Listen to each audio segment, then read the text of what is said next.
Hey, so this is just a quick piece of trivia, but I couldn't resist sharing it.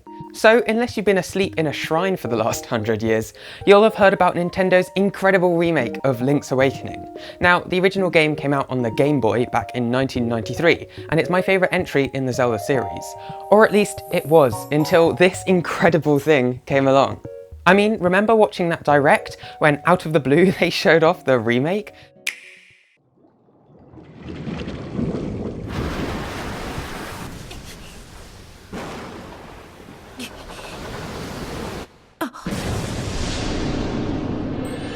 It was such an incredible moment. But listen closer to that music. I'll turn down the sound effects a little. Because it turns out there's a really weird story behind the music you're listening to right now. And there was a, well, terrible version of this song which almost ended up in the final game. So let us take a look.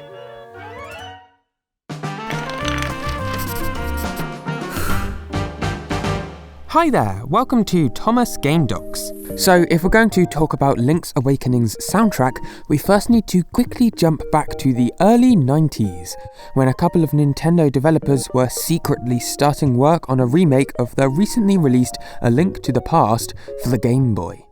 They used an old and, at this point, not very well known Game Boy game called The Frog for Whom the Bell Tolls as the basis for their code. Now, as time went on, the group started fleshing out this remake into an entirely new game, incorporating many ideas left over from A Link to the Past. In fact, the whole idea of the game revolving around a large egg, that came from A Link to the Past, an idea which was cut. Now, over the next year or so, a complete and entirely unique Zelda game began taking shape, Link's Awakening. But what about the soundtrack? Well, a lot of this is mired in mystery. We can, of course, look to the end credits for some pointers. For sound composer, we have 3 names listed. First is Kazumi Totaka. You might well recognise him, as he's the guy that KK Slider from Animal Crossing was based on.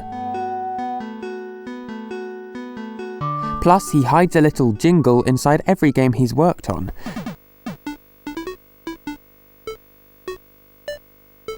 It's in the remake too.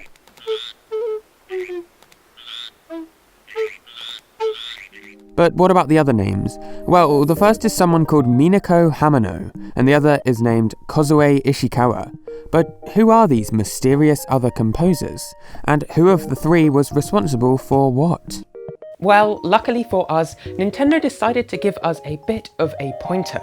You see, when they released Link's Awakening DX for the Game Boy Color in 1999, they released alongside it a guide within which an interview can be found of every single staff member who worked on the game. And if we look to the sound section, we can get a little more information, as translated by the marvellous Glitterberry. Here's Kazumi Totaka, who we know, and here's Minako Hamano and Kozue Ishikawa. Actually, this isn't super related, but during the interview, each of the developers was asked to describe a recent dream they had, and these answers are pretty enlightening, actually. Totaka states, "It's been a while, but I dreamt I was running and I couldn't gain any ground."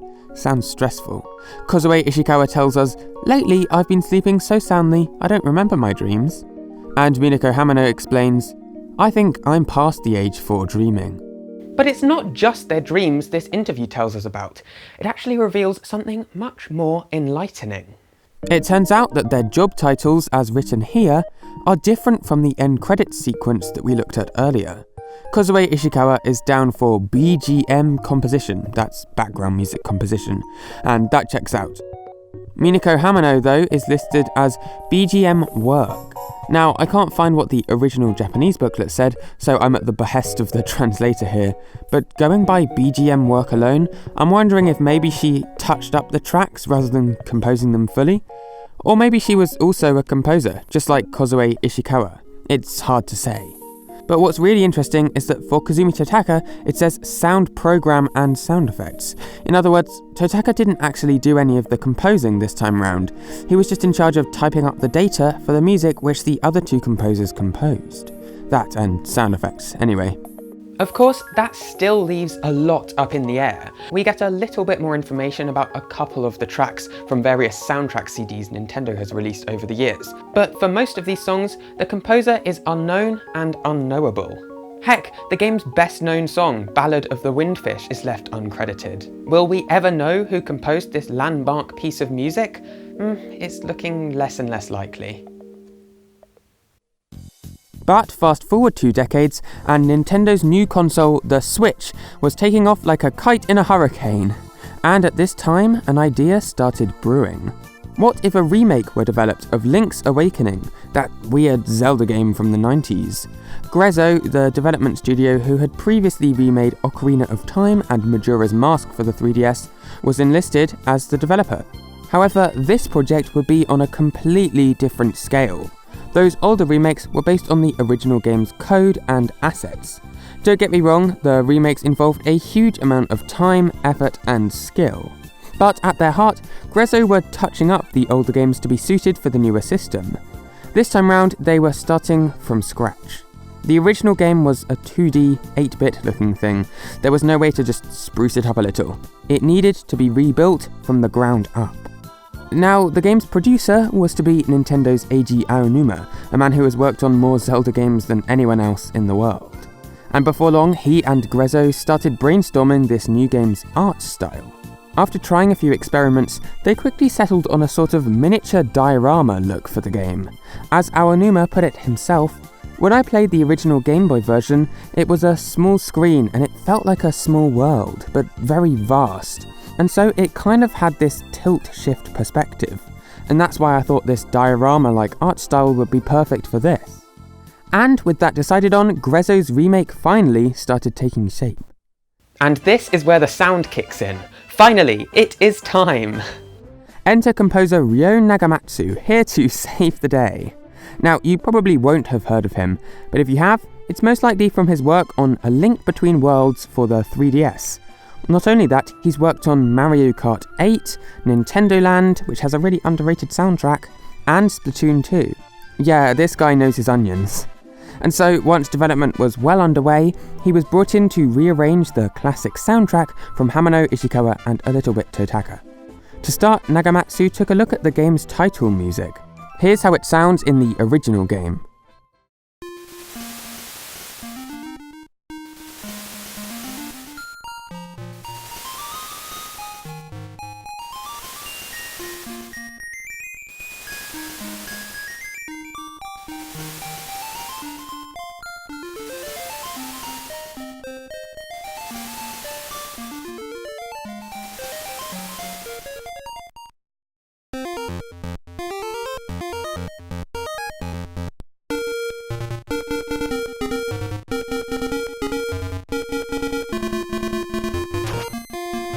Now this whole intro sequence is iconic, I know for me.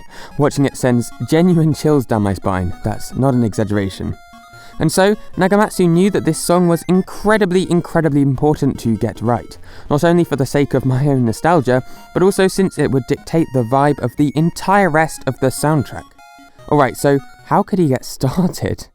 Well, by the time Nagamatsu was brought in to work on the game, development was well underway. The graphical style, for instance, was locked in, which meant that Nagamatsu had to carefully match his soundtrack to the sort of miniature clay look. But, how was he meant to do that? Because that's a lot easier said than done. Well, first, Nagamatsu took a step back. Because what even was this game? Well, it was obviously a Zelda game, and Zelda, he remarked, was powerful, full of energy, it had momentum. And so he thought, why don't I try to convey that through the instruments I choose? And looking at the lineup of an orchestra, there's only really one group that truly screams momentum. Screams. Brass, right? Trumpets, tubas, these instruments are so powerful sounding and full of energy. And so he plugged them into the game's main theme. Voila!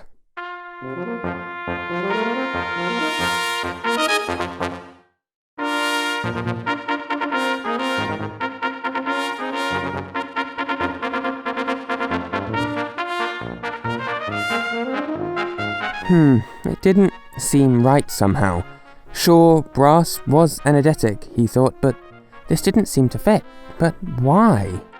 Well, Link's Awakening is, yes, a Zelda game, but it's not like the others somehow. Owing to its secretive school project type roots, this game is quirky, it's weird. The setting, story, characters, they're all completely different from what Zelda is typically like. And this brass version of the theme, it just didn't convey any of that. Nagamatsu described it as having an ordinary Zelda feeling. And so he went back to the drawing board, but this time he was determined to convey that quirkiness, the weirdness of Link's Awakening. And luckily for him, Nagamatsu actually had a lot of experience using weird or unordinary instruments. Like maybe he could use accordion and fiddle, similar to the title screen from Triforce Heroes, which he composed.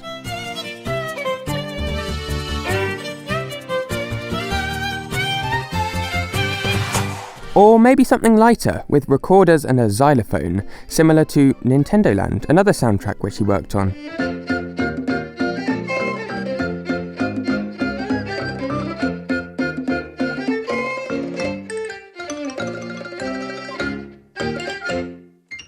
But after much humming and hawing, much tinkering and tweaking, he eventually settled on something which he thought was just right. It was the perfect mix of quirky but still Zelda, unique but not crazy. Let's take a listen, shall we?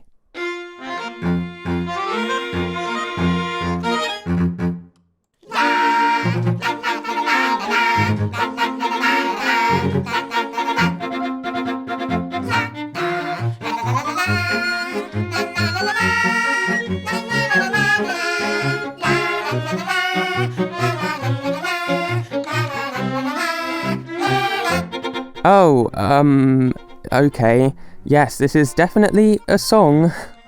Now, I don't want to be overly rude. Nagamatsu is clearly an incredibly talented composer. But, I'm not sure if this is really the song that shows that off. There's this screechy violin, I think fiddle, at the beginning, which is never a great start. But then, of course, how could we forget the terrifying, creepy, haunting children singing sound?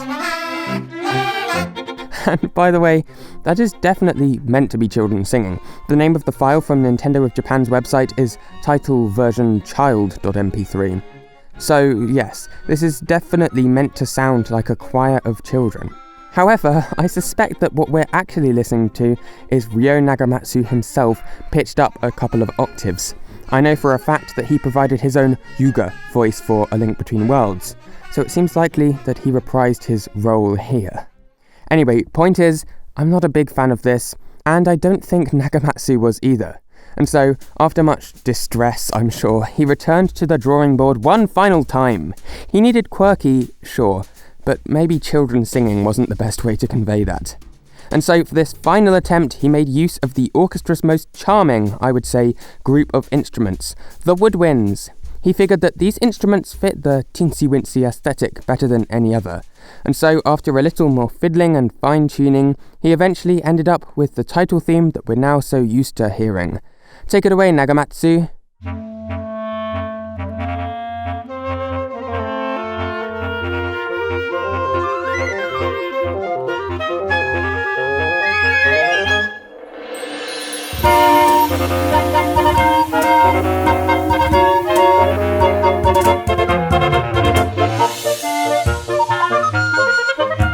And that is the long and fraught story of how we went from this, to this, and finally to this.